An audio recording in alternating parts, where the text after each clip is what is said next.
बिस्मिल्लाहिर्रहमानिर्रहीम। अस्सलाम वालेकुम स्टूडेंट, आप देख रहे हैं मेरे यूट्यूब चैनल तालीम और तरबियत की दुनिया। मैं हूं मोहम्मद यासिर इकबाल। स्टूडेंट, हमारे पास जो है क्लास 7 के मैथमेटिक्स का जो सैम्पल पेपर है एपी स्कूल के, वो एक जो है पास्ट पेपर के हैं या सैम्पल पेपर के हैं। ये हमारे पास है, इसको हमने क्या करना है कि सॉल्व करना है।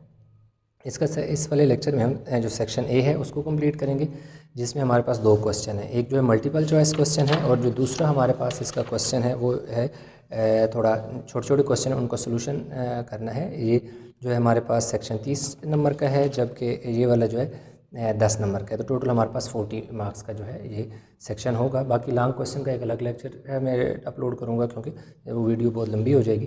तो इस तरह तो चलिए हम स्टार्ट करते हैं अभी अपना लेक्चर। अब इसमें हमारे पास क्या है कि जो सेक्शन ए है उसमें वो कह रहा है कि इनसर्कल द राइट आंसर।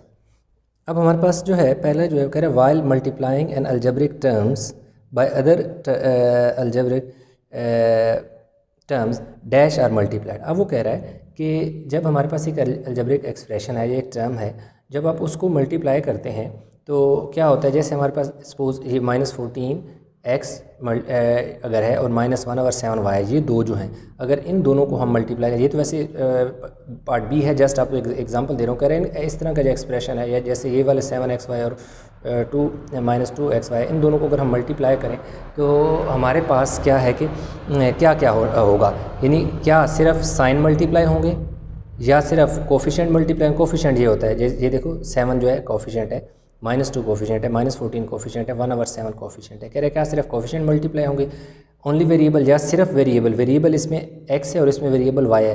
कह रहे हैं क्या सिर्फ x और y जो वेरिएबल है ये सिर्फ मल्टीप्लाई होंगे।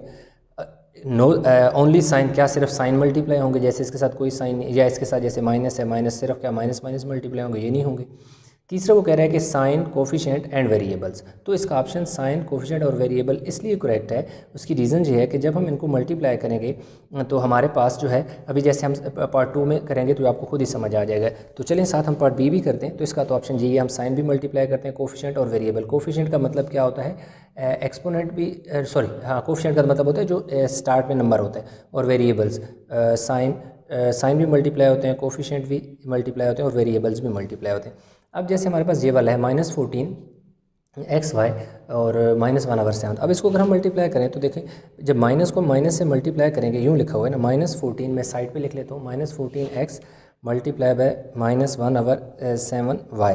देखें ये वाला साइन 7 2 14, यानी 7 का टेबल 14 पे 2 टाइम जाएगा, ये कैंसिल होगा जब मल्टीप्लिकेशन होगी। ये वाला माइनस से, जब माइनस से मल्टीप्लाई होगा तो प्लस हो जाएगा, 2 आ जाएगा, और x और y मल्टीप्लाई होगा तो x y आ जाएगा। तो 2xy, ये जो हमारे पास इसकी करेक्ट ऑप्शन है 2xy, ये इस तरह आई है कि इन दोनों को जब मल्टीप्लाई किया। तो इसमें अगर आप देखें तो साइन भी आपस में मल्टीप्लाई हुए हैं, कोफिशेंट भी मल्टीप्लाई हुए हैं, और इसके साथ जो वेरिएबल्स हैं जैसे x y वो भी क्या हुए हैं, मल्टीप्लाई हुए हैं। तो इसमें ये देखो यहाँ पे मल्टीप्लिकेशन के दौरान, क्योंकि ये इन्वर्स में था, ये फ्रैक्शन में था, तो ये डिवाइड होकर कैंसिल हो गए, कट गए। अब अगले वाले को सवाल में जो वो बात कर रहा है, वो कह रहा है कि 2a - b का whole square equal to which given option. अब ये देखो उसने एक वैल्यू हमें दे दी है, ये एक यानी कि 2a - b का होल स्क्वायर दे दी, और कह रहा है कि इनमें से 4 में से कौन सा ऑप्शन करेक्ट है। अब ये देखें इसका ऑप्शन ये वाला करेक्ट है, लेकिन कैसे ये करेक्ट हुआ है, इसको हम थोड़ा सा सॉल्व करते हैं, ताकि आपको पता होना चाहिए कि अगर एक चीज़ है ये आंसर आया तो उसकी रीज़न होनी चाहिए कि ये क्यों इक्वल है। तो इसमें अगर आप देखें तो हमारे पास ये इसमें एक आइडेंटिटी लगी है, वो कौन सी, a - b का होल स्क्वायर, जो कि इक्वल होता है a² - 2ab + b²। और जहाँ पर अगर हम देखें, here a is equal to हमारे पास 2a है और b is equal to b है, यानी a की जगह 2a की जगह 2a है और b की जगह b है। तो अब इसी का अगर हम स्क्वायर खोलें, इसी के आगे मैं खोल लेता हूँ, यानी फर्स्ट नंबर का स्क्वायर 2a² - 2 फार्मूले का है, a हमारे पास 2a है और b हमारे पास a है, और प्लस b का होल स्क्वायर। ये देखें हमारे पास a का स्क्वायर था तो a हमारे पास 2a था, तो a की जगह a का स्क्वायर माइनस का साइन, इसी तरह 2 फार्मूले का था वो लगा दिया, आगे a है, a की जगह हम 2a लिखेंगे क्योंकि a हमारे पास 2a है, तो 2a लिख दिया। आगे हमारे पास b है, b की जगह b है तो b ही लिख दिया, ये वाला साइन प्लस का यहाँ आ गया, और देखो b है तो b इधर भी b है, इधर भी b है, तो b का स्क्वायर। इसको जब हम ओपन करेंगे, 2 का स्क्वायर क्या हो जाएगा, 2 * 2 = 4a² हो जाएगा, -2 * 2 = 4ab, और प्लस बी का स्क्वायर खोलेंगे तो बी स्क्वायर। तो ये हमारे पास जो इसका आंसर है 4a² minus 4ab plus B square, ये देखो 4a² minus 4ab plus B square, इसका ये आंसर इसलिए ठीक है। यानी आपको सिर्फ रट्टा नहीं लगाना, आपको उसकी रीज़न का भी पता होना चाहिए। अब इसके बाद हमारे पास पार्ट डी आ जाते हैं, कह रहे which group represents pairs of congruent shapes. अब देखें ये आपकी बुक जो एक्सरसाइज है उसमें से पहला क्वेश्चन है, ये देखें 1 2 3 4 5 यानी इस तरह उसने क्या दी हुई हैं, फिगर दी हुई हैं। इसमें वो कह रहे हैं बताएं कौन सी जो है फिगर है आपस में इक्वल है। ये देखो A F B J and K L. A F की बात करें तो ए जे है हमारे पास, वेयर इज एफ, एफ ये देखो ए और एफ तो इक्वल, ए एफ इक्वल है बी जे। अब देखो बी हमारे पास कौन सी वाली, ये बी है और जे हमारे पास जे है, ये देखो बी जे भी इक्वल है, और के और एल।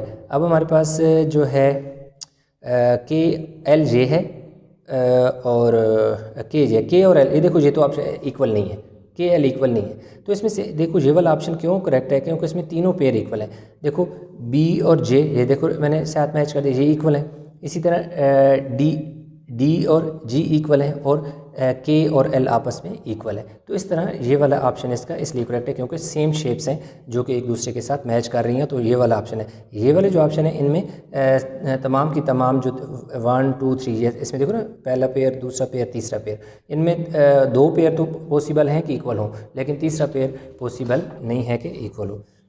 अभी हमारे पास आ गया जी पार्ट ई आ गया। अब देखिए जी पार्ट ई की अगर हम बात करें तो पार्ट ई में हमारे पास क्या है, कह रहे if A B C is similar to P Q R then which option is correct. अब देखो कह रहे हैं कि A B C P Q R similar हैं, एक जैसी हैं, तो इनमें कौन सा ऑप्शन करेक्ट होगा। अब इसमें x equal to 28, y is equal to 34, ये वाला ऑप्शन क्या है, करेक्ट है। अब ये वाला ऑप्शन क्यों करेक्ट है, इसकी वजह ये है कि अच्छा इसमें हमारे पास उसने ना अच्छा इसमें एक और चीज़ है कि हाँ ठीक है, एक्स उसने दिया हुआ है। एक्स देखिए हमारे पास, ये देखिए ये 28 है जी। अब देखो ये सिमिलर है ना, जब सिमिलर हैं तो ये कोरिस्पोंडिंग एंगल कहलाएंगे। ये सी और आर जो हैं एक दूसरे के इक्वल हैं, कोरिस्पोंडिंग एंगल है। कोरिस्पोंडिंग एंगल का ये मतलब है कि जिस पोजीशन में सी है उसी पोजीशन पे आर है, इसलिए अगर यहाँ 28 है तो यहाँ पर भी 28 ही होगा। इसी तरह जो y जो है y 34 है। अब ये देखें जो y है यहाँ पर y है तो यहाँ पर जो एंगल होगा वो उसकी इक्वल होगा जो कि 34 आएगा। अब 34 कैसे है ये भी मैं आपको बताता हूँ। अब यहाँ पे देखो 118 है तो यहाँ पे भी 118 होगा, ठीक है। तो अब अगर देखें हमारे पास आप 2 तरीक़ों से निकाल सकते हैं, क्योंकि ये 118 है, यहाँ पे भी 118 लिख दें। अब क्योंकि x 28 है ना, x इक्वल 28, यहाँ पे एंगल आपके पास ये वाला एंगल कितना है, 28 है। तो अब आपके पास ये वाला एंगल जो है ये कितना है जी, 118 है। अब एंगल बी जो है वो एंगल क्यू की इक्वल है जो कि 118 है। क्यों ये 18 है, क्योंकि कोरिस्पोंडिंग है, जिस पोजीशन पर ये बन रहा है वही पोजीशन पर ये बन रहा है।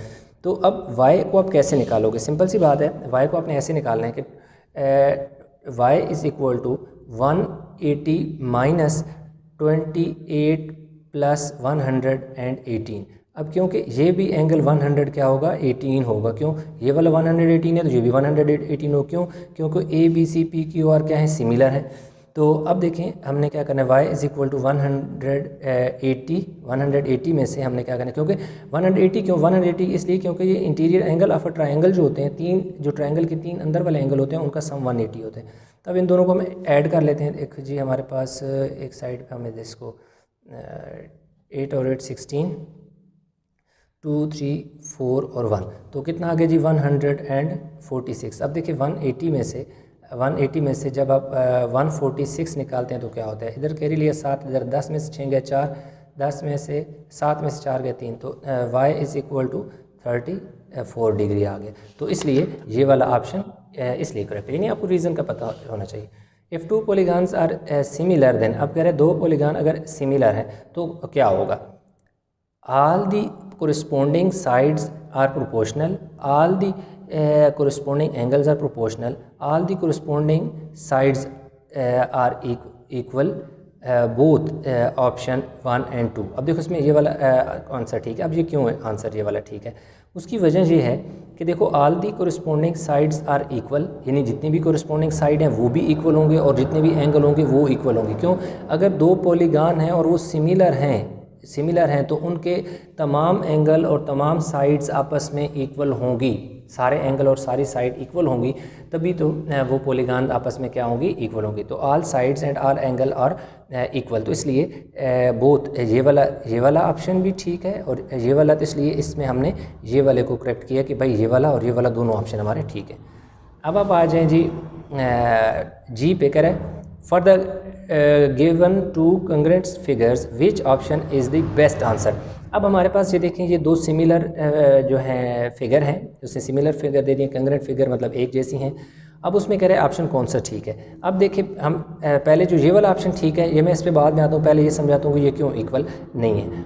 अब वो कह रहे हैं कि जो angle x equal to 60 degree है। अब एंगल एक्स देखो यहाँ पर बन रहा है, तो यहाँ पर नहीं है 60, क्योंकि ये वाला 80 है, ये वाला 80 है ना, यानी ये देखो स्लोप सी जो बन रही है, स्लोप के बिल्कुल अपोजिट, यानी यूँ जो स्लोप है इसके अपोजिट वाला 80 है, तो इसकी स्लोप ये है, तो इसके सामने 80 है, तो ये वाला एंगल तो 80 होगा, क्योंकि जो फिगर है वो कंग्रेंट है।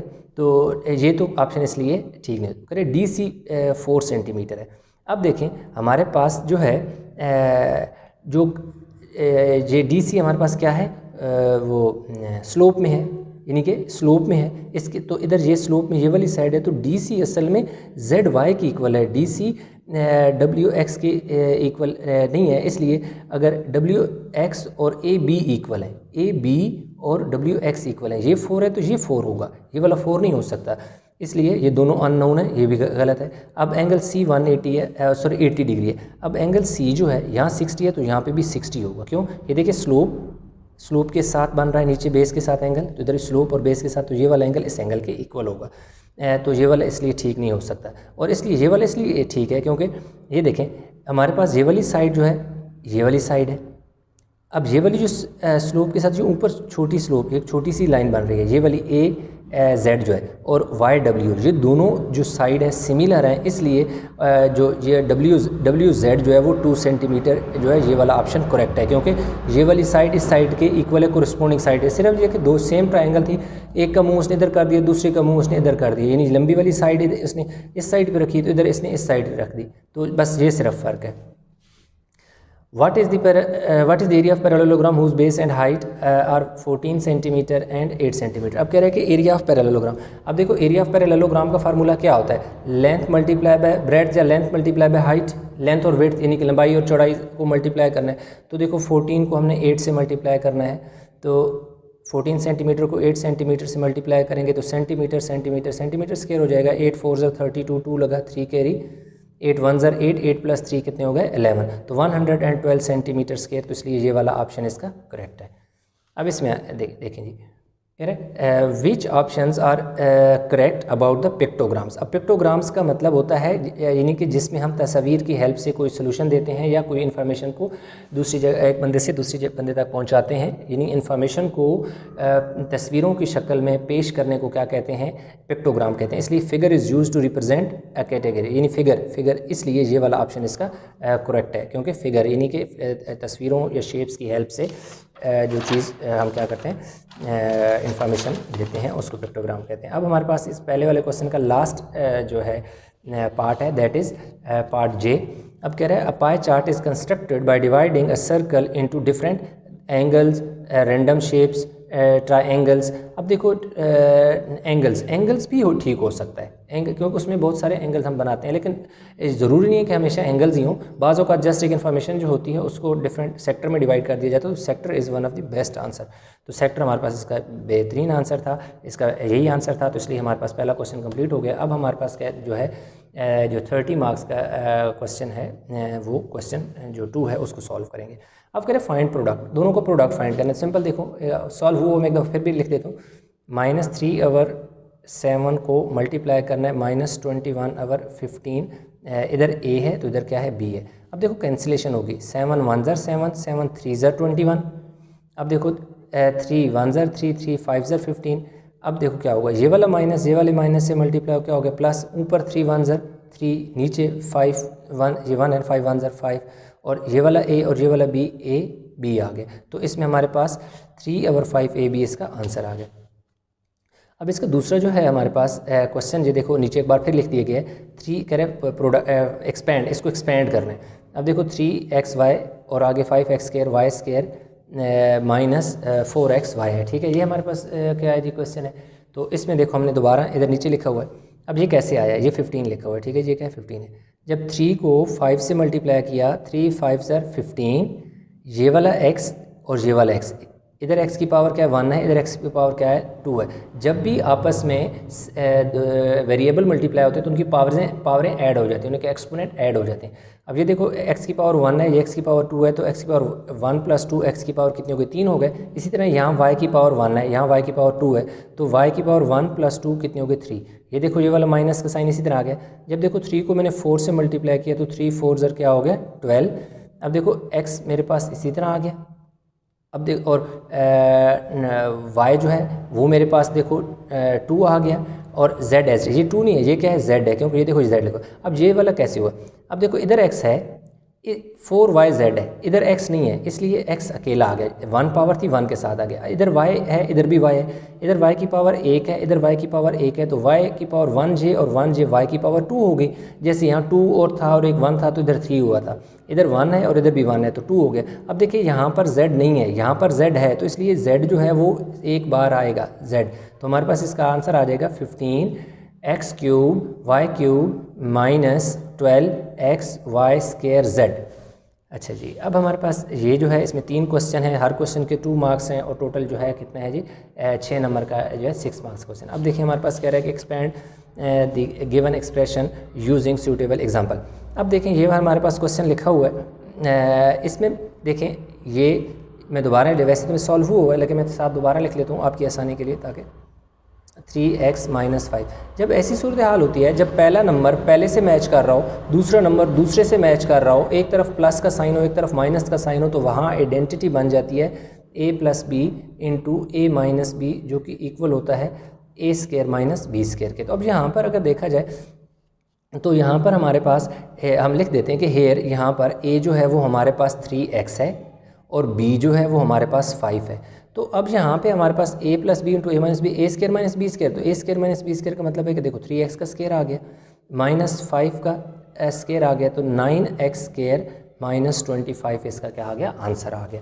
क्योंकि और इसको आप इस तरह से भी ज़हन में रख सकते हैं कि पहला नंबर जब पहले नंबर से क्या कर जाए मैच कर जाए, पहला नंबर पहले से मैच कर जाए, दूसरा दूसरे से मैच कर जाए, तो जो माइनस वाला फैक्टर होता है ना, उसका पहले वाले नंबर का भी स्क्वायर ले लो और दूसरे वाले का भी स्क्वायर ले लो। ये देखो 3x था, ये देखो मैंने 3x का भी स्क्वायर ले लिया, माइनस इसी तरह और 5 का भी स्क्वायर ले लिया। तो ये देखो 3 का स्क्वायर का मतलब है 3 2 टाइम है 9, और x क्योंकि होल है तो इसलिए x के ऊपर भी स्क्वायर आएगा, -5 का स्क्वायर लेंगे 25। अक्सर स्टूडेंट क्या करते हैं 9x स्क्वायर लिख देते हैं, x के ऊपर स्क्वायर नहीं डालते, तो x के ऊपर लाजमी स्क्वायर डालें। देखिए आपने कंसेप्ट बनाना है, जिस तरीके से आपको आसान लगता है उस तरीके से करें, कोई पाबंदी नहीं है कि आप ये वाला करें। मेन चीज़ है आपको किसी भी चीज़ के बारे में जो आपका कंसेप्ट है वो बहुत ज़्यादा स्ट्रांग होना चाहिए। अब ये वाला जो दूसरा क्वेश्चन है, दूसरा क्वेश्चन मैं दोबारा यहाँ लिख दूँ 2x - 3y का होल स्क्वायर है। अब यहाँ पे जो आइडेंटिटी यूज़ होगी वो होगी a - b का होल का स्क्वायर है, जो कि इक्वल होता है a² - 2ab + b²। तो यहाँ हम लिख देंगे कि हेयर a जो है वो हमारे पास क्या है 2x है और b जो है वो हमारे पास 3y है, ठीक है। अब मेरे पास क्या है कि इसका मैं देखो ये वाली आइडेंटिटी इस पर जब मैं लगाऊंगा तो देखो इक्वल का साइन इस तरह a² मेरे पास देखो क्या है 2x है, तो देखो 2x का स्क्वायर, आगे क्या है जी a² माइनस प्लस का साइन डाल दिया माइनस, देखो माइनस का साइन आगे क्या है 2, मैंने 2 लिख दिया, आगे a है, तो a मेरे पास क्या है जी 2x है, देखो a की जगह मैंने 2x लिख लिया, आगे क्या है b की जगह 3y मैं लिखूँगा 3y प्लस देखो b² है, b मेरे पास 3y है तो आगे जगह नहीं है, मैं यहाँ नीचे लिख लेता हूँ 3y का स्क्वायर, ठीक है। अब इसको जब मैं ओपन करूँगा देखो 2 का स्क्वायर, चलो इसको मैं डिस करता हूँ, देखो 2 का स्क्वायर क्या आ जाएगा 4x² - 2 2 ज़र 4 4 3 ज़र 12xy प्लस 3 का स्क्वायर देखो 9 आ जाएगा और y के ऊपर स्क्वायर आ जाएगा। तो इसका आंसर हमारे पास जो आएगा वो आएगा जी 4x² - 12xy प्लस 9y²। तो देखिए हमारे पास ये वाला क्वेश्चन भी 2x - 3y का होल स्क्वायर हो गया। अब मेरे पास क्या बच गया जी a + 2 का होल स्क्वायर आ गया, ठीक है। तो यहाँ जगह थोड़ी कम है, मैं अब ज़रा ये ले लेता हूँ, क्वेश्चन में लिख लेता हूँ यहाँ पर जी a + 2 है जी, मेरे पास क्या आ गया जी a + 2 का होल स्क्वायर है। तो यहाँ मेरे पास जो फार्मूला लगेगा वो क्या लगेगा a + b का होल स्क्वायर, यानी आइडेंटिटी मेरे पास ये लगेगी, वो होता है जी a² + 2ab + b², ठीक है। तो अब मेरे पास क्या आ गया जी यहाँ पर देखिए इधर मैं यही क्वेश्चन दोबारा लिख लेता हूँ, a+2 का होल स्क्वायर। यहाँ मेरे पास a क्या है, a है तो a का स्क्वायर प्लस 2 फार्मूले का 2, a मेरे पास देखो 2 है, नहीं a मेरे पास a है और b जो है वो मेरे पास 2 है प्लस b मेरे पास देखो 2 है तो देखो 2 का स्क्वायर। अब यहाँ देखें a का whole square plus 2ab plus b square, तो a की जगह a देखो a की जगह a आ गया प्लस 2 फार्मूले का, a की जगह a आ गया, b की जगह देखो 2 था तो b की जगह मैंने 2 लिख दिया प्लस b स्क्वायर 2 का स्क्वायर आ गया। अब देखो a स्क्वायर आ गया प्लस 2 2 ज़र 4a आ गया प्लस 2 2 ज़र 4 आ गया। तो इस तरह मेरे पास a square plus 4a plus 4 इसका क्या आ गया, मेरे पास आंसर आ गया। अब इसका पार्ट मेरे पास आगे c भी हम निकल लिया। अब d है, d में कह रहा है फैक्टराइज a स्क्वायर माइनस 81 है, a स्क्वायर माइनस 81। अब यहाँ पर मैं इसको ऐसे लिखूँगा a का स्क्वायर माइनस 9, क्योंकि 81 जो है 9 का परफेक्ट स्क्वायर है तो देखो हमने 9 लिख दिया, क्योंकि 9 को जब मैं ओपन करूँगा तो 9 9 ज़र 81 हो जाएगा। तो अब इसको किस शक्ल में मैंने लिख लिया a minus B a square minus b का स्क्वायर मैंने लिख दिया, a square minus b square जो कि इक्वल होता है a minus B into a plus B की इक्वल होता है। अब तो इस जगह जो मेरे पास a का होल स्क्वायर माइनस 9 का होल स्क्वायर है, जो मेरे पास फार्मूला बन रहा है a square minus B square, वो इक्वल है a minus B into a plus B, यानी a माइनस 9 और a प्लस 9 इसका क्या आ जाएगा, आंसर आ जाएगा। तो अभी मेरे पास आ गया जी इसका पार्ट ई आ गया। अब अगर देखें पार्ट ई, चले इधर सॉल्व वो किया हुआ है मैंने, मैं यहीं पर ही आपको एक्सप्लेन कर देता हूँ। अब मेरे पास अगेन जो है डी ई एफ और S T U R similar. अब पहले वो पिछले वालों में कह रहा था कि सिमिलर है, इसमें कह रहा है कि वाई सिमिलर। क्यों सिमिलर है, यानी इस स्टेटमेंट में पता है हमें कि सिमिलर तो हैं, लेकिन हमने इसकी रीज़न बतानी है कि सिमिलर क्यों है। बहुत सिंपल सा है, इतना कोई मसला नहीं है। अब देखें क्योंकि ये सिमिलर है तो इसकी कोरिस्पोंडिंग साइड आपस में इक्वल होंगी। अब इसमें देखें हमारे पास डी ई, कौन सी साइड है, डी ई, ये वाली जो साइड है डी ई, ये होगी किसके, एस टी के, यानी ये वाली साइड इस साइड की इक्वल होगी, इस इक्वल टू। अब देखो डी ई जो है वो कितनी है, 3.6 है, देखो 3.6 लिख लिया। एस टी, ये देखो एस टी ये वाली है, ये कितनी 2.4 है तो इसके नीचे 2.4 लिख लिया। इनको जब हम डिवाइड करते हैं तो हमारे पास 1.5 आ जाता है। ठीक हो गया जी, ये पहली साइड का आंसर आ गया। अब देखें दूसरी ई एफ, ई एफ ये वाली साइड है जो कि हमारे पास ई एफ कितनी है, ई एफ है, इसकी कोरिस्पोंडिंग साइड क्या है, टी यू है, यानी ये वाली साइड इस साइड के। तो ई एफ कितनी है 5.7, टी यू क्या है 3.8 है। इन दोनों को हम जब डिवाइड करते हैं तो हमारे पास क्या आता है 1.8 आ जाता है। दूसरी साइड भी आ गई।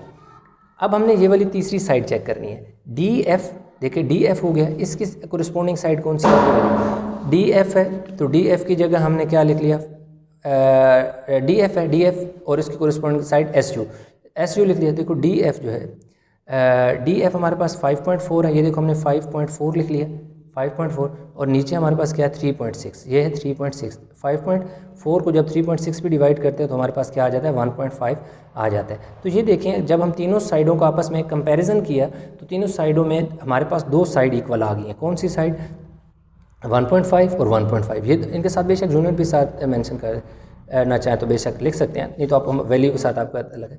तो हमारे पास देखो क्या 1.5, 1.8, 1.5।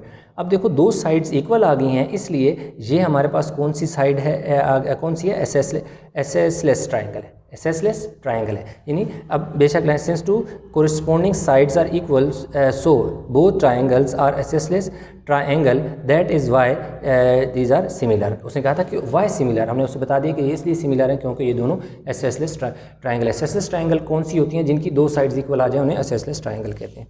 अब हमारे पास जो ये वाला है इसमें हमने क्या करना है, एक्सप्रेस वर्किंग इज़ रिक्वायर्ड साथ लिखा हुआ कि भाई ऐसी तुक्के से आंसर नहीं लिख देना, वर्किंग भी करनी है। अब ये देखो ये सॉल्व हुआ, मैं साथ एक दफ़ा और सॉल्व करके आपको एक्सप्लेन कर देता हूँ। अब वो कह रहा है कि हमारे पास क्या करना है, इनको 0.008 मीटर स्क्वायर इन सेंटीमीटर, यानी मीटर, इसको सेंटीमीटर में चेंज करना है। असल में तो ये आपकी 7.7a है, उसका क्वेश्चन नंबर 1 से ये क्वेश्चन लिए गए हैं, लेकिन क्या है कि कंसेप्ट वहाँ से लिया गया है, वैल्यू चेंज है, वहाँ पर वैल्यू और है मेरे। आई थिंक पहला जो क्वेश्चन है वो 40 मीटर स्क्वायर को चेंज करना है, और लास्ट में एक क्वेश्चन है जिसको सेंटीमीटर को मीटर स्क्वायर में शायद 28,000 समथिंग ऐसी कोई वैल्यू दी हुई है। ठीक है, लेकिन ऐसा है कि ठहरे मेरे पास बुक पड़ी, मैं आपको दिखा भी।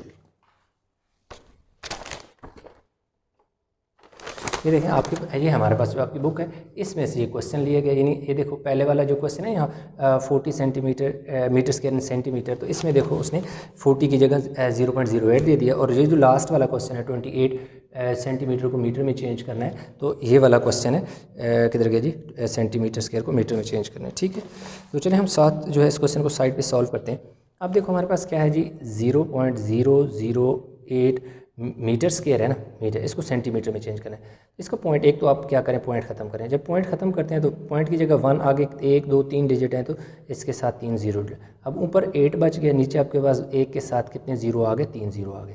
अब जब आप सेंटीमीटर को मीटर में चेंज करते हैं तो आप 100 सेंटीमीटर से मल्टीप्लाई करते हैं। अब देखिए 100 सेंटीमीटर 100 मीटर को सेंटीमीटर में चेंज करने के लिए 100 से मल्टीप्लाई करते हैं, लेकिन जहाँ मीटर के ऊपर स्क्वायर है तो इसकी इधर सेंटीमीटर के ऊपर भी स्क्वायर आ जाएगा, यानी उसकी वैल्यू के ऊपर भी स्क्वायर आ जाएगा। तो ये 8 ओवर क्या आ जाएगा, 1000। अब स्क्वायर है तो इसका मतलब है कि 0 को डबल कर दो, 2 है तो इन 0 को 4 कर दो, और सेंटीमीटर जो मीटर है वो सेंटीमीटर स्क्वायर हो जाएगा, क्योंकि होल स्क्वायर है। 1 2 3 4 जीरो है, ठीक है, और इधर कितने हैं, 1 2 3 जीरो है, तो ये देखो ये वाले 3 जीरो से कट जाएंगे। 8 multiply by 10 centimetre square that is equal to 80 centimetre square, यानी कि 0.08 जो है इसको अगर आप सेंटीमीटर में चेंज करते हैं तो आपका 80 मीटर स्क्वायर आ जाता है। ठीक है, अब हमारे पास इसका जो दूसरा क्वेश्चन है, चलिए इसको वर्किंग एरिया हम इस तरफ एडजस्ट कर लेते हैं। अब इसका ऑपोजिट है, ये क्या कह रहा है जी, 35,000 सेंटीमीटर स्क्वायर को किस में चेंज करो, मीटर स्क्वायर में चेंज करो। ठीक है जी, सेंटीमीटर को मीटर स्क्वायर में चेंज करो।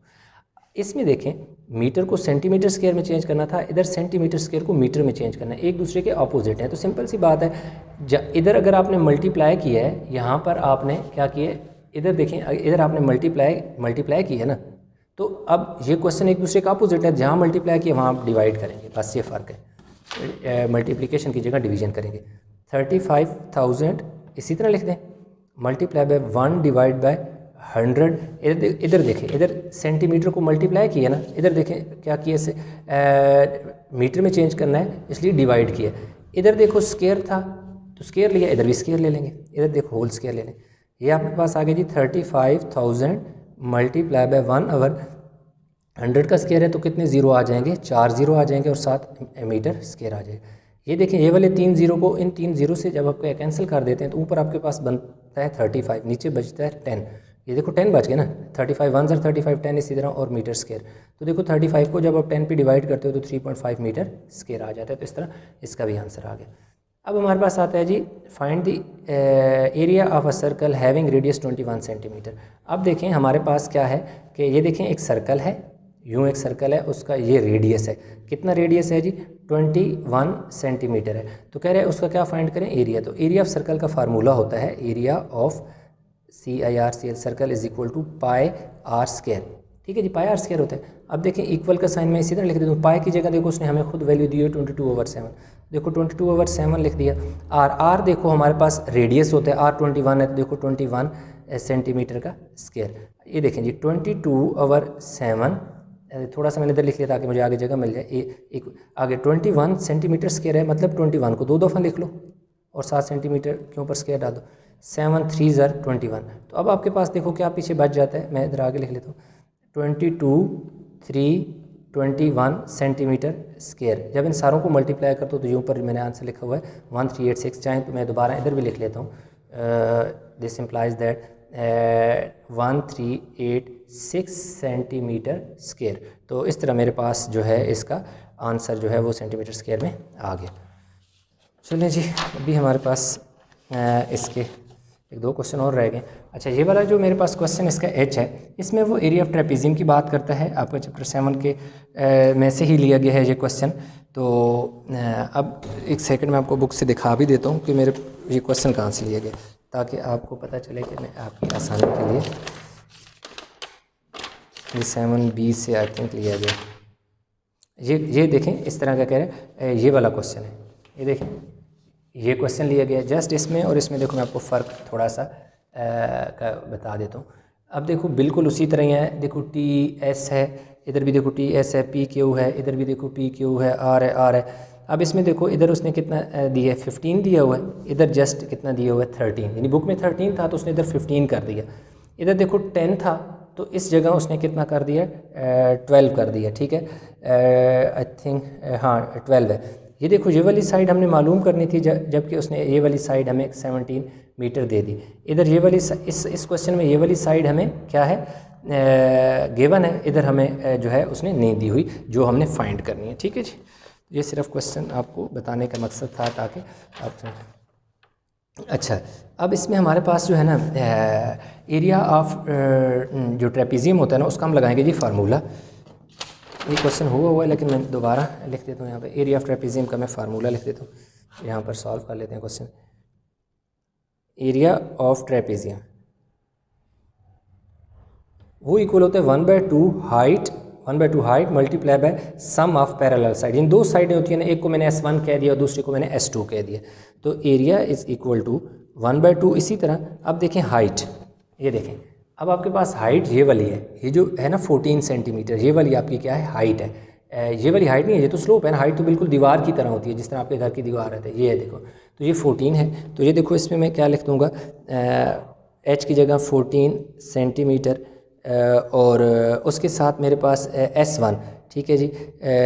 S1 जो है मेरे पास, अच्छा सॉरी इसमें ना एक चीज़ मैं भूल गया, एरिया देखो उसने दिया हुआ है, ये देखें एरिया ऑफ ट्रेपीजियम, ये देखिए area of trapezium 196 metre square है, तो मैं देखो यहाँ पर 196 मीटर स्क्वायर एरिया की जगह एरिया वैल्यू पुट कर दीजिए, आ गया। S1 मेरे पास कितना है जी 17 मीटर है, और S2 जो है दैट इज़, ये देखो ये मेरे पास SR को मैंने S1 कह दिया, और ये वाले जो है PQ जो है वो मेरे पास क्या है S2 है, ठीक है। S2 मैंने क्या करना है फाइंड करना है। अच्छा अब मेरे पास क्या है, इधर मैं क्या लिख देता हूँ जी PQ लिख देता हूँ। अब ये देखो ये जो 2 है इस 14 से काट के डिवाइड हो जाएगा, 2 7 14 196 मीटर स्क्वायर, ठीक है। ये सेंटीमीटर नहीं मीटर था, ठीक है। Is equal to 7 × 17 metre plus PQ। अब ये देखो ये 7 को पहले मैं क्या करूँगा इधर आके डिवाइड कर दूँगा, ठीक है, और इधर मेरे पास 17 मीटर प्लस देखो PQ है। अब देखो 7 का टेबल इधर जाके इस पे मैं देखो 7 का टेबल इधर देखो जी 7 2 ज़र 14 पीछे क्या बच गया जी 5, इधर 5 आ गया, तो 7 8 ज़र 56 ये आ गया, तो 28 metre is equal to 17 metre plus PQ। अब देखो 28 मीटर में से ये 17 मीटर इधर आके माइनस हो जाएगा, दूसरी तरफ PQ आ जाएगा, तो इधर 11 metre is equal to PQ, तो PQ मेरे पास 11 मीटर आ गया। यानी इसको हमने क्या करना था आपस में, ये क्योंकि ये वैल्यू प्लस हो रही थी तो इधर आके माइनस हो गई, तो उसने क्या कहा था जी, the figure shows that trapezium PQR where the figure shows of trapezium PQRS where RS 17 है, PS 15 मीटर है और PT 14 मीटर है, and the area of trapezium is 196 metre square. Find the length of PQ length find करनी थी, तो PQ हमने length इसकी देखो फाइंड कर ली है।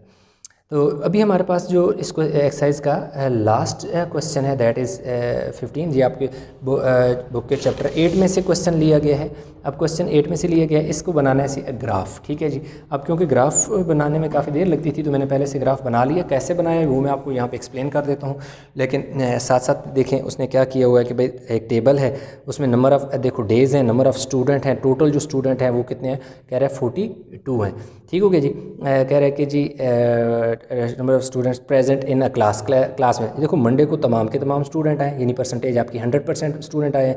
ट्यूसडे को 36 आए हैं, वेंसडे को 40 आए हैं, थर्सडे को 36 आए हैं, एंड देन फ्राइडे 38 है। तो इस तरह हमारे पास जो है 3 जो ऑप्शन है उसने दी हुई हैं, आगे तो ऑप्शन नहीं है, बस ये है, ठीक है।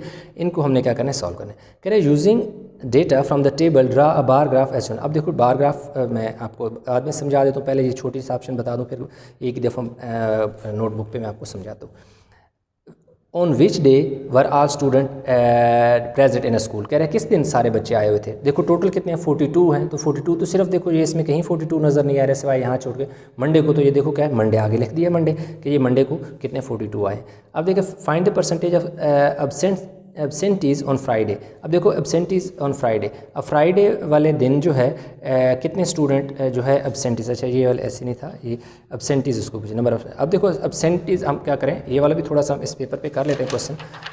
अब नंबर ऑफ़ जो एब्सेंटीज़ हैं उसको हमने क्या करना है करना है। अब देखो नंबर ऑफ़ एब्सेंटीज़ का क्या मतलब है कि टोटल नंबर ऑफ़ एब्सेंटीज़ पहले तो निकालते हैं। नंबर ऑफ़ एब्सेंटीज़ के कितने जो स्टूडेंट हैं उनके कितने एब्सेंट थे। अब फ्राइडे को टोटल स्टूडेंट कितने आए हैं 38, टोटल 42 थे और आए कितने हैं 38 आए हैं। तो टोटल यानी कि 4 स्टूडेंट जो है वो नहीं आए हैं। यानी कि नंबर कह रहे हैं find the percentage of absentees on Friday. Friday को कितने स्टूडेंट ने छुट्टी की थी, तो फ्राइडे को कितने स्टूडेंट आए कितने हैं, number of students present 38 student present हैं, तो टोटल कितने थे 42 में प्रेजेंट कितने हैं जी 38, तो पीछे कितने एब्सेंट हैं 4 स्टूडेंट एब्सेंट हैं। तो उसकी क्या निकालनी है, परसेंटेज निकालनी है। तो परसेंटेज देखो कैसे निकालोगे, परसेंटेज आपने ऐसे निकालनी है कि total number of student absent divide by total number of student multiply by 100%। ये देखें, तो अब देखिए 2 के टेबल से हम कैंसिल कर लेते हैं, 2 50 ज़र और 2 ज़र 2 1 ज़र। अब आपने सिंपल क्या करना है 4 मल्टीप्लाई बाय 50 डिवाइड बाय 21 करेंगे तो आपके पास क्या हो जाएगा 4 0 ज़र 0 4 5 ज़र 20 और नीचे क्या आ गया जी 21%। तो अब आपने क्या करना है कि इसको सिंपल 200 को कैलकुलेटर पे डिवाइड करेंगे तो आपके पास एक वैल्यू आ जाएगी जो कि इसका नंबर ऑफ़ एब्सेंट स्टूडेंट होंगे। उसको सिंपल आप चाहें तो इस तरह भी डिवाइड कर लेते हैं यूँ 21 9 ज़र कितना हो जाएगा 21 9 ज़र 9 1 ज़र 9 2 ज़र 18, पीछे देखो जी इधर से कैरी लिया 9 1 और 1 11 आ गया। ठीक है, तो हमारे पास क्या आ गया जी, आप यूँ लिखें 9 11 और तकरीबन यानी अगर पॉइंट लगा दें नीचे 0 लगा दें और 5 0 5 0 10 देखो ना जी 5 से मल्टीप्लाई करें तो 5 1 ज़र 5 5 2 ज़र 10, तो हमारे पास कितना जी 5 आ गया। ठीक है, तकरीबन 9.5% इस तरह जो है अप्रॉक्सीमेटली 9 और 10 स्टूडेंट जो हैं वो एब्सेंट थे इसके अकॉर्डिंग। तो चलिए अब हमारे पास आ जाता है जी ग्राफ कैसे बनाना है। तो चलिए हम अभी जो क्या उसने कहा था कि using data from the table draw a bar graph.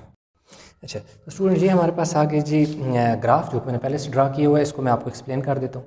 देखिए जब भी आप जो ग्राफ ड्रा करते हैं तो उसके लिए आपको क्या करना पड़ता है, थोड़ा सा जो स्केल है उसको आपको ड्रा करना पड़ता है कि इसका जो स्केल है वो कितना होना चाहिए। तो अभी हम क्या करते हैं कि इसका स्केल आपको मैं एक्सप्लेन कर देता हूँ कि किस तरह मैंने किया। अब देखें यहाँ पर इस तरह मैं ऊपर लिखा हुआ है, मैं ऊपर आपको बताता हूँ कि जो x axis 4 small boxes is equal to 1 day, on y axis 10 small box is equal to जो है 10 स्टूडेंट। कैसे, अब देखो जो एक्स एक्सिस है इसमें ये जो जैसे मैंने ये देखिए नीचे बनाया हुआ है 1 2 3 4 यानी जो छोटे छोटे 4 है ना बॉक्सेस, इस ये एक्स एक्सिस है ना, तो ये हमारे पास वाई एक्सिस है, यानी ये आपका ये वाला जो है आपका एक्स एक्सिस है और ये वाला जो है आपका वाई एक्सिस है। अब इसमें ये जो 4 स्मॉल बॉक्सेस थे ना उनको मैंने एक दिन के इक्वल कंसीडर किया, यानी ये देखो 1 2 3 4 ये 4 हैं जिन्हें मैंने मंडे का है, यहाँ 4 को मैंने ट्यूसडे का है, यहाँ स्मॉल 4 को मैंने वेंसडे का है, देन थर्सडे एंड फ्राइडे का है। अच्छा, यहाँ पे जो मैंने ये किया कि 2 जो खाने थे 2 स्मॉल खाने उनको यानी बॉक्सेस उनको छोड़ के मैंने आगे 4 काउंट किए और उनको मैंने क्या कहा है मंडे का। फिर मैंने क्या किया कि टोटल 6 खाने और छोड़ दिए। 6 खाने छोड़ने के बाद यानी कि आप फिर क्या किया जी 4 स्मॉल जो बॉक्सेस थे उन्हें ट्यूसडे कहा, फिर 6 खाने छोड़े, फिर हमने 4 स्मॉल बॉक्सेस को वेंसडे कहा, फिर 6 खाने छोड़े और उनको 4 small boxes equal to Tuesday कहा एंड देन फिर 6 को फ्राइडे कहा। तो इसमें मैंने ये किया कि स्टार्ट में मैंने 2 छोड़े और 2 जो बार ये ग्राफ है उनके बिटवीन में मैंने जो छोड़े उनमें 6 छोड़े। 6 से यानी एक जो ये देखो डार्क लाइन है 4 इस तरफ छोड़े और उसके बाद 2 छोड़े, इस तरह 4 छोड़े और 2 छोड़े, 4 छोड़ने के बाद 2 छोड़े। आप चाहें तो आप इस तरह कर लें, जैसे ये नीचे मैंने थोड़ा सा आपको आइडिया दिया कि ये देखो पहले 3 खाने छोड़ दें, फिर 4 खानों को क्या कहो मंडे कहो, फिर उसके बाद 3 छोड़ दो, क्योंकि ये जो बड़ा होता है ये हल्की सी जो डार्क लाइन है ये वाली स्क्वायर है इसके बीच में इस तरफ भी 10 होते हैं और इस तरफ भी 10 होते हैं, टोटल 100 होते हैं बीच में बॉक्सेस। तो ये जो 10 हैं, 10 में 3 इधर छोड़ दोगे जब और 3 इधर छोड़ दोगे तो दरमियान में आपके पास 3 इधर छोड़ दिए, 3 इधर छोड़ दिए तो 6 हो गए। तो 10 में से 6 गए तो पीछे खुद ब खुद 4 बच जाते हैं, तो उनको आप मंडे कह दो। इसी तरह जब इस वाले स्केयर में आते हो तो 3 इधर से छोड़ दो और 3 इधर से छोड़ दो तो बीच वाले 4 बचेंगे जिन्हों ट्यूसडे को। तो इस तरह भी आप अपना पैटर्न ड्रा कर सकते हो। तो अगर वाई एक्सिस की बात की जाए, इस वाले एक्सिस की बात की जाए, तो उसमें देखो मैंने क्या कहा है कि यूँ जो है ना 1 2 3 यानी ये जो स्मॉल है ना जो है 10 स्मॉल जो बॉक्सेस हैं उन्हें मैंने क्या 10 स्टूडेंट का है, यानी एक सिंगल जो स्मॉल बॉक्स है ना मेरे पास उसको मैंने एक स्टूडेंट कंसीडर कर लिया। आप इस तरह समझिए, या 10 small boxes equal to 10 student का है, जिस तरीके से आपको समझ आ रही है। ठीक है, तो अब हमारे पास ये हो गया कि जी अब देखें मंडे वाले दिन अगर देखें तो देखो 42 स्टूडेंट हमारे पास आए हैं। तो इसलिए ये देखें यहाँ से मैंने ऊपर कहाँ दिया 40 ये है मेरे पास, तो उसके ऊपर मैंने 2 खाने और गिने 41 42 को पर लगाकर 4 खाने इधर गिने, इधर भी डॉट लगा लिया।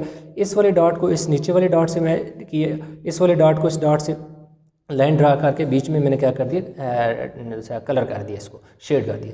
इसी तरह अगले वाले में देखें तो मेरे पास 36 स्टूडेंट थे। तो ये देखो मैं यहाँ से ऊपर गया, मेरे पास यहाँ 30 हैं, ये देखो ये 30 वाली लाइन है, ये 30 के सामने ऊपर 1 2 3 4 5 6, ये देखो 6 तो मेरे पास 36 हो गए।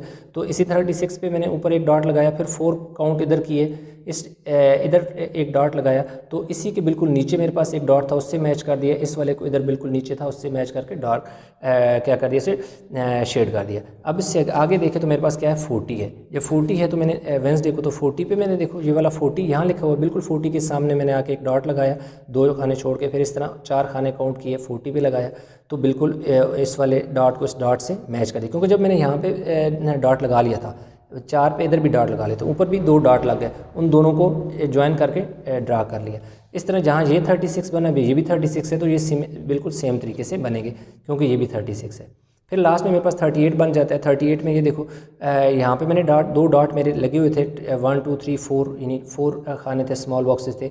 तो इसी तरह यहाँ से जब मैंने ऊपर गया तो ये देखो ऊपर 40 था, 40 से मैंने 2 छोड़ के नीचे मेरे पास 38 बनता है। इस तरह यहाँ पे मेरे पास क्या था 30 था, 30 से ऊपर मैंने 8 खाने गिन लिए छोटे, उसके ऊपर डॉट लगाया, फिर डॉट लगाने के बाद 4 इस तरफ को काउंट किए, इधर डॉट लगाया, फिर इस वाले डॉट को इस डॉट से मिला दिया, इस वाले डॉट को इस डॉट से मिला दिया और क्या कर दिया इसको मैंने कलर कर दिया। तो इस तरह मेरे पास जो है बार ग्राफ बन गया, जो कि इस तरफ मेरे नंबर ऑफ़ स्टूडेंट हैं और इस तरफ नंबर ऑफ़ मेरे डेज़ हैं। तो इस तरह मेरे पास जो ग्राफ था वो कंप्लीट हो गया, जो कि इस सेक्शन का लास्ट क्वेश्चन था। आगे जो सेक्शन है जी इसका बी, जो कि 60 मार्क्स का है, तो इंशाल्लाह नया लेक्चर अगला जो लेक्चर होगा वो उससे मुतल्लिक़ होगा। तो आई होप ये क्वेश्चन समझ आ गया होगा। अगर आपको क्वेश्चन समझ नहीं आया, किसी किस्म की कन्फ्यूजन है तो नीचे कमेंट में ज़रूर बताइएगा। वीडियो अच्छी लगी तो लाइक करें, शेयर करें। चैनल को सब्सक्राइब नहीं किया तो प्लीज़ चैनल को ज़रूर सब्सक्राइब कर लें। तो इंशाल्लाह मिलते हैं नए लेक्चर के साथ, तब तक अपना बहुत सारा ख्याल रखिएगा। अल्लाह हाफ़िज़।